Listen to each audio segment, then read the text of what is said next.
Hello everyone. Let's start with the lecture 6, that is water absorption in plants through ascent of sap.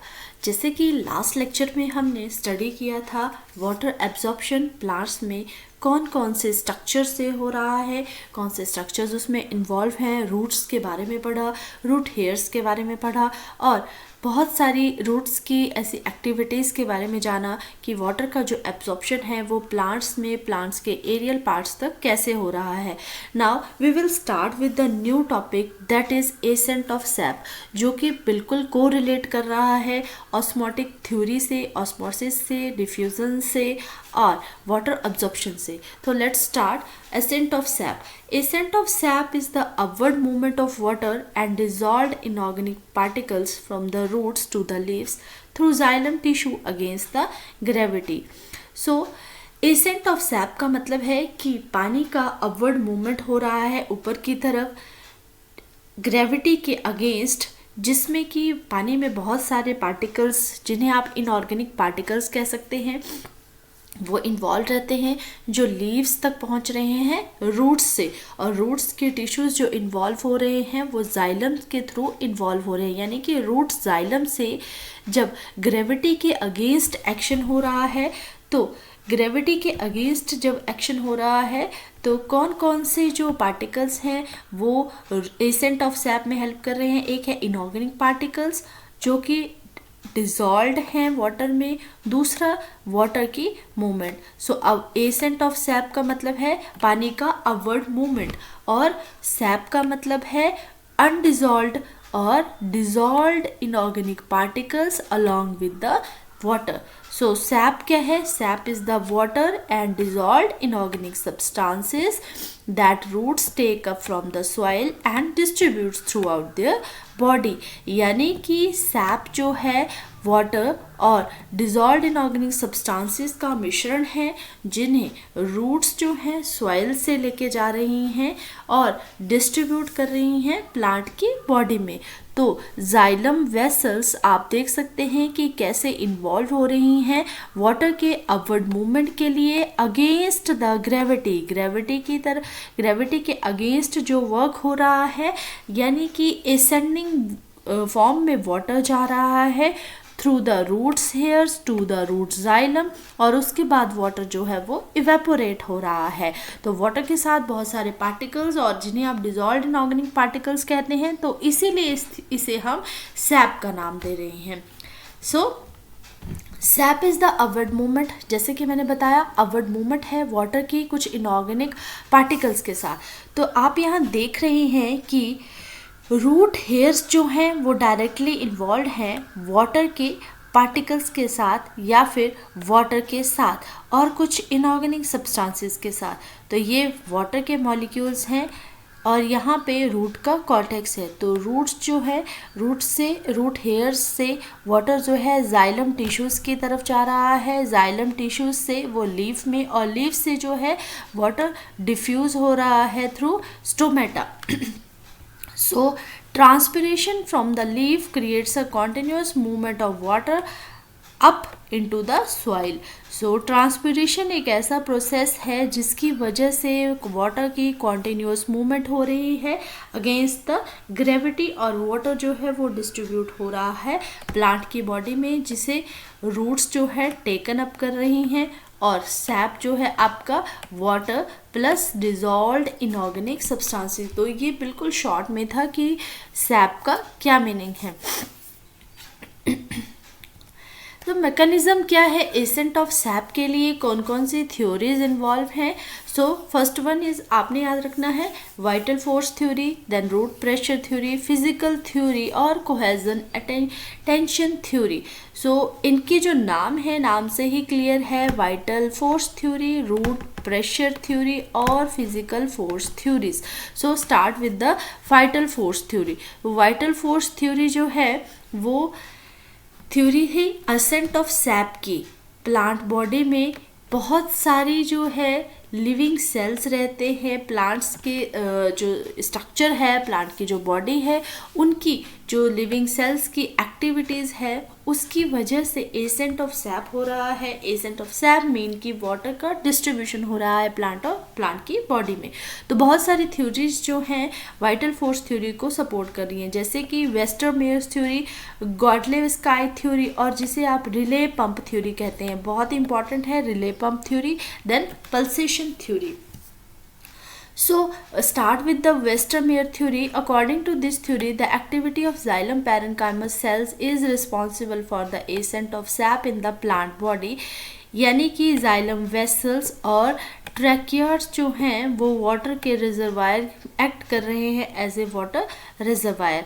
तो इसी को आप कहेंगे vital force theory. और vital force theory में सबसे इंपॉर्टेंट है वेस्टरमेयर थ्योरी। वेस्टरमेयर थ्योरी में कुछ भी याद नहीं रखना है, बस एक सिंपल सी टर्म याद रखिए कि जाइलम के पैरेनकाइमस सेल्स जो हैं वो इन्वॉल्व हो रहे हैं रूट से पानी के एब्जॉर्प्शन को लिए और एसेंट ऑफ सैप के लिए। सो वाइटल्स ऑर्गेनिज्म जो है, वाइटल ऑर्गन्स जो है इन्वॉल्व हैं, दैट आर वाइटल्स ऑर्गन हैं आपके रूट के जाइलम पैरेनकाइमस सेल्स, और उसमें आपके जो वाटर रिजर्वायर हैं वो हैं जाइलम वेसल्स और ट्रैकियर्स।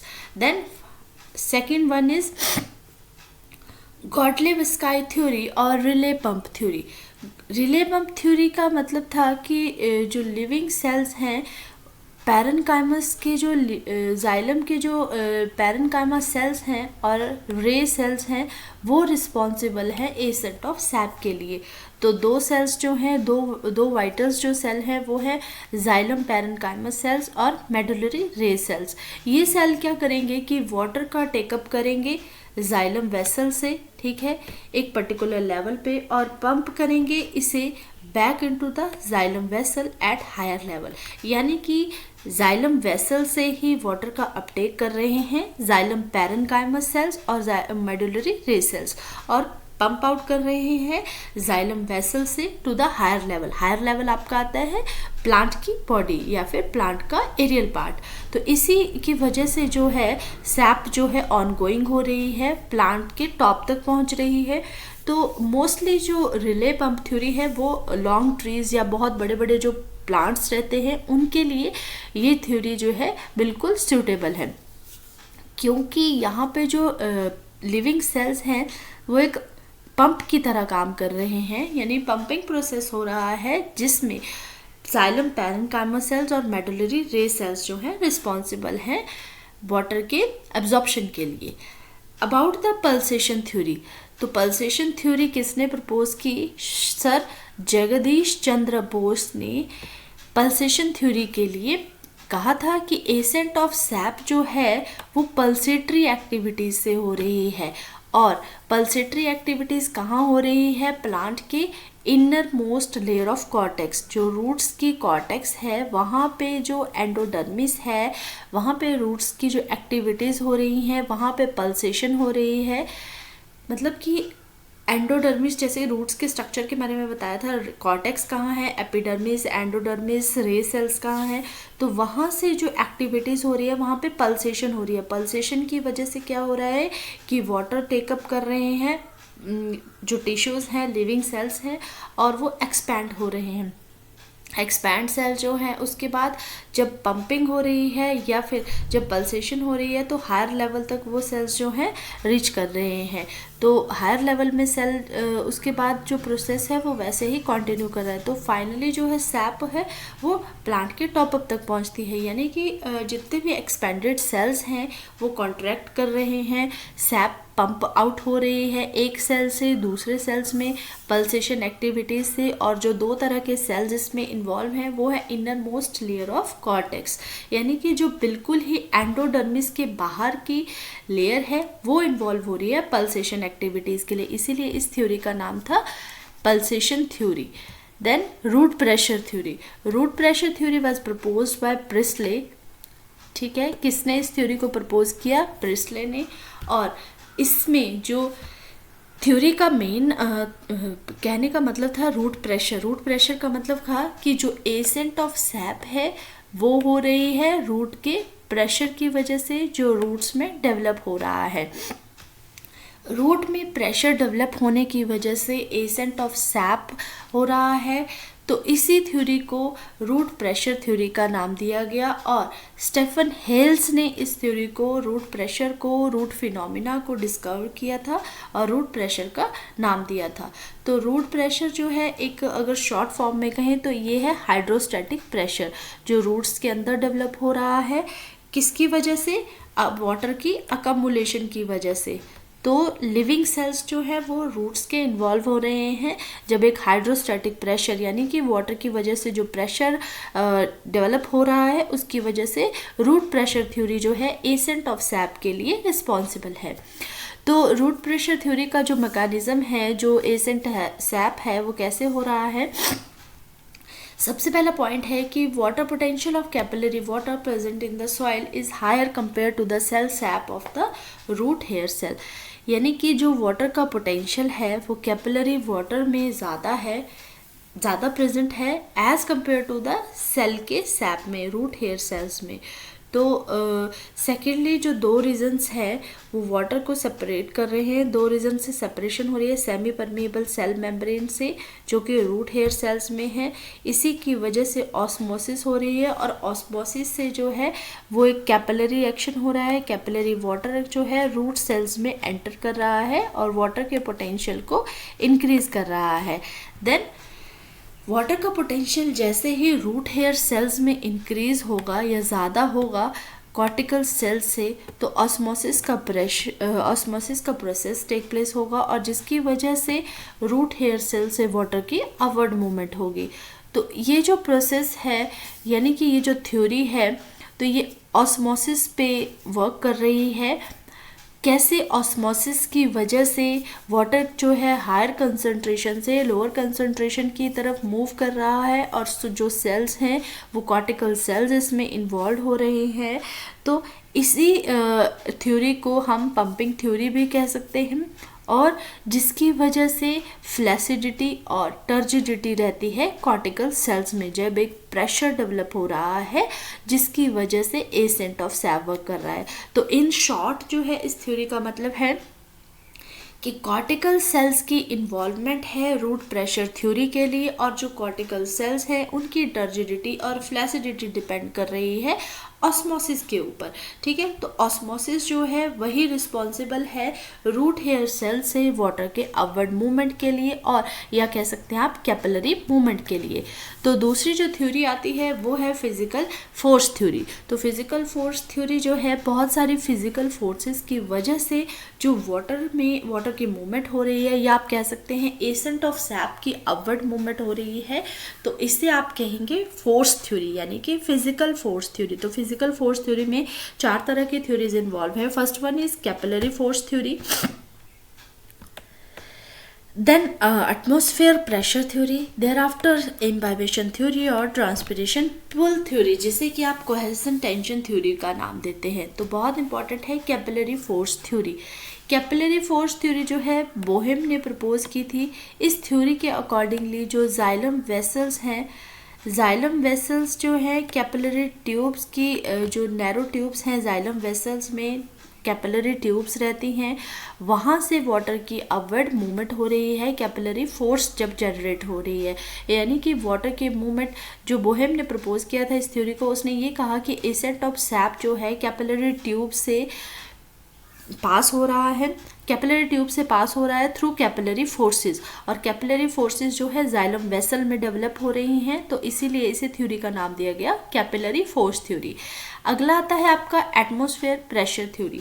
तो एटमॉस्फेरिक प्रेशर थ्योरी का मतलब है कि जब ट्रांसपिरेशन हो रहा है, कॉन्टिन्यूस ट्रांसपिरेशन हो रहा है, वाटर की जब अपवर्ड मूवमेंट हो रही है, यानी कि प्लांट्स के एरियल पार्ट तक मान लीजिए जब वाटर पहुंच रहा है किसी भी लीफ में, तो क्या हो रहा है कि ट्रांसपिरेशन का प्रोसेस हो रहा है। और उस ट्रांसपिरेशन प्रोसेस किस लिए हो रहा है? जब एटमॉस्फेयर का प्रेशर है, यानी कि जब जो हमारा एनवायरनमेंट है वो ज़्यादा गर्म है तो वाटर की जो है कॉन्टिन्यूसली ट्रांसपिरेशन हो रही है। तो उस वैक्यूम को जब फिल करना है तो एटमॉस्फेरिक प्रेशर की वजह से वाटर जो है लिफ्ट हो रहा है, जिसकी वजह से एसेंट ऑफ सैप जो है कंटिन्यू करता है।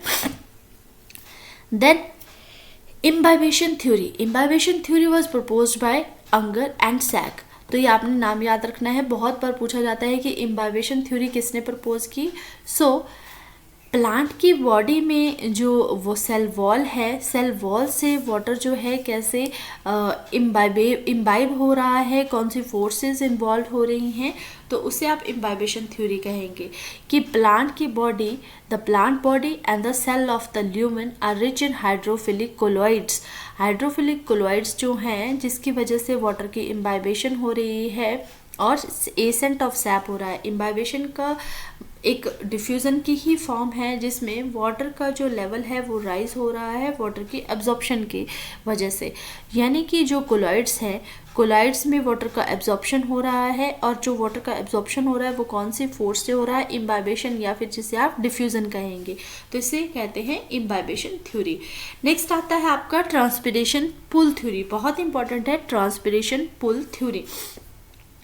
तो ट्रांसपिरेशन पुल थ्योरी सबसे पहले आपने याद रखना है कि किसने दिया था, डिक्सन और जॉली ने ट्रांसपिरेशन पुल थ्योरी दी थी।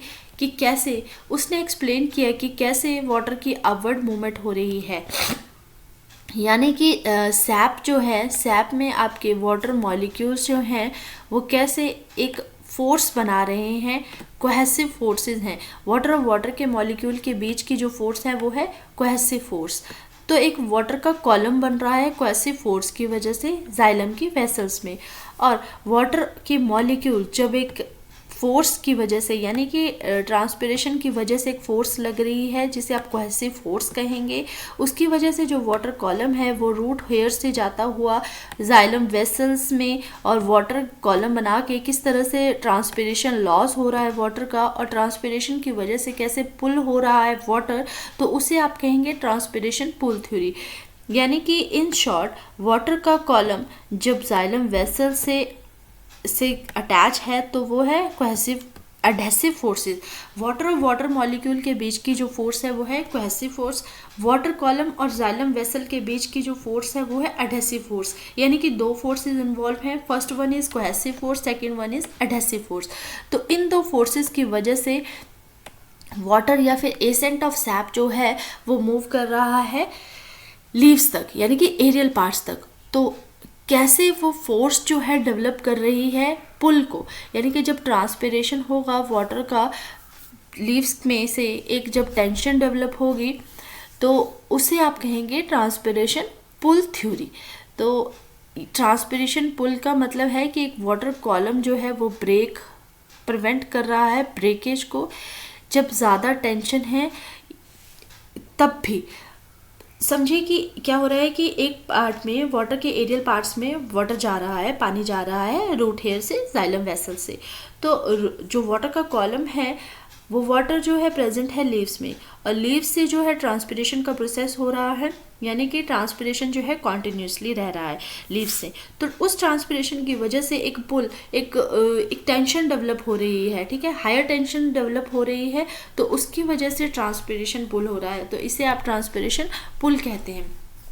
इसका सेकेंड फेज जो है वो कैसे कंटिन्यू रहता है वो मैं बताती हूँ। जैसे कि जब रैपिड ट्रांसपिरेशन होगी तो प्लांट्स के मतलब ट्रांसपिरेशन पुल कैसे हो रहा है, प्लांट्स के जो लीव्स हैं, लीव्स के मेसोफिल सेल्स रहते हैं, ठीक है, लीव्स में बहुत तरह के मेसोफिल सेल्स हैं, ठीक है।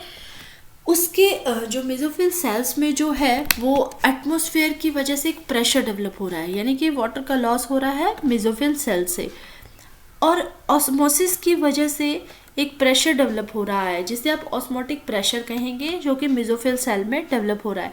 तो एक मेसोफिल सेल दूसरे मेसोफिल सेल से वाटर को जो है वो गेन कर रहा है, यानी कि पानी जा रहा है हायर से लोअर कंसंट्रेशन की तरफ, ठीक है। और ये सारा का सारा प्रोसेस जो है ऑस्मोसिस को डिफाइन कर रहा है, यानी कि कॉन्टिन्यूसली वाटर जो है ऑस्मोसिस के प्रोसेस के थ्रू एक मेसोफिल सेल से दूसरे मेसोफिल सेल्स में जा रहा है, ट्रांसपिरेशन हो रही है और एक ऑस्मोटिक ग्रेडियंट डेवलप हो रहा है लीफ के अक्रॉस।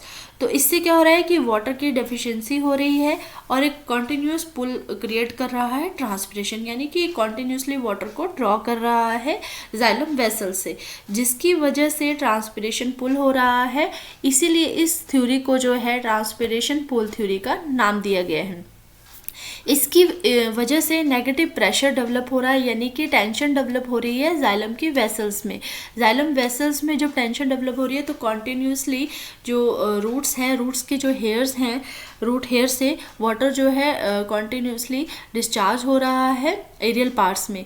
तो इस थ्योरी का जो मेन है वो है ऑस्मोसिस, यानी कि ऑस्मोटिक ग्रेडियंट की वजह से, डेवलप होने की वजह से ही वाटर का मूवमेंट हो रहा है, या फिर आप कह सकते हैं एसेंट ऑफ सैप हैपन हो रहा है। तो ये सारा का सारा जो है वाटर पोटेंशियल को डिक्रीज कर रहा है रूट सेल से, और रूट सेल जो है कॉन्टिन्यूसली वाटर को सॉइल से ड्रॉ कर रहे हैं। रूट सेल्स में एंडोडर्मिस, कॉर्टिकल सेल्स और बहुत सारे सेल्स जो हैं इन्वॉल्व होने हैं। तो इसीलिए इस थ्योरी का नाम दिया गया है ट्रांसपिरेशन पुल थ्योरी, यानी कि ट्रांसपिरेशन की वजह से जो पुल हो रहा है वाटर। तो इसी के साथ एसेंट ऑफ सैप को यहीं पे मैं फिनिश कर रही हूँ, क्योंकि एसेंट ऑफ सैप का जानना बहुत इंपॉर्टेंट था कि वाटर की अपवर्ड मूवमेंट कैसे हो रही है रूट से, रूट जाइलम से लीव्स में, और वाटर का जो लॉस है वो कैसे हो रहा है ट्रांसपिरेशन की वजह से। तो जो नेक्स्ट लेक्चर होगा उसमें हम स्टडी करेंगे स्टोमेटा से ट्रांसपिरेशन कैसे हो रही है, स्टोमेटा क्या रहते हैं, स्टोमेटा के स्ट्रक्चर्स क्या है, उसका जो कैरेक्टरिस्टिक्स हैं वो क्या है। तो thank you everyone for listening, watching my YouTube video regarding the water absorption in plants that belongs to the theory ascent of sap. So kindly like, share and subscribe my channel Which Horticulturist. Thank you everyone.